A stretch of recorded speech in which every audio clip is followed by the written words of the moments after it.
Ladies and gentlemen, dear friends, I'm very glad to welcome you all here in St. Petersburg at the meeting of the heads of state of G20 members with the representatives of business community and trade unions. Our meetings are becoming a heartwarming tradition. We have been meeting regularly for the year. Russian presidency made it a standard. We have regularly met with the representatives of business community and trade unions. We did that upon your requests, upon the associations of employers and trade unions. We had held regular consultations and thoroughly studied the recommendations of G20, of Business 20 and Labor 20, and the suggestions that we have drafted took into account the proposals voiced by you during those discussions. Let me specifically dwell upon two topics which we will be discussing with our colleagues virtually in an hour with the leaders of G20 member countries. We are waiting for two of our colleagues coming, Chancellor of Germany and Prime Minister of Great Britain. Yesterday we finished very late at night, around 2:30, so please excuse us if we are not fully represented here. We concur with your estimates that to increase direct investment, let me pass to the substantive part of our meeting, in order to increase direct investment and cross-border infrastructure investment that haven't got back to their pre-crisis levels, much still has to be done. We need to tackle the tasks of securing free movement of capital and also provide conditions for project of profitable prospects. The global demand for long-term investment is growing. At the same time, the boosting of private investment, especially in infrastructure, is one of our priorities.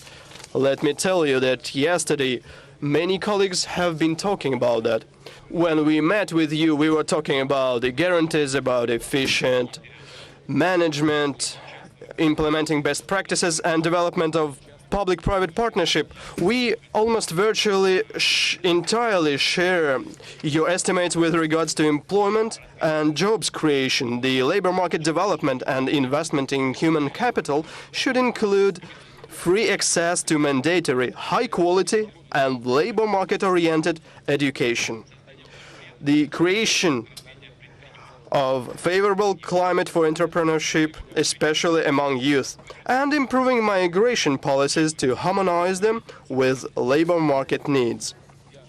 Efficient labor market policies is always a result of trade-offs and agreements reached during the discussions between employers and trade unions with the intermediation of the state.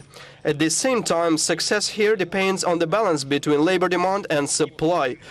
It depends on the mix of labor market flexibility and social protection for the workers, upon the correlation between remuneration and productivity. It depends on the relation between productivity and labor conditions, on the extent to which the interests of employers and employees are harmonized. When the balance is there, we have efficient economy and decent employment. Thank you very much, David. Dear friends, dear colleagues, you know that we got here together to discuss the problems that have to do with promoting jobs and economic recovery. We got here together to discuss the issues of improving taxation system and combating tax evasion.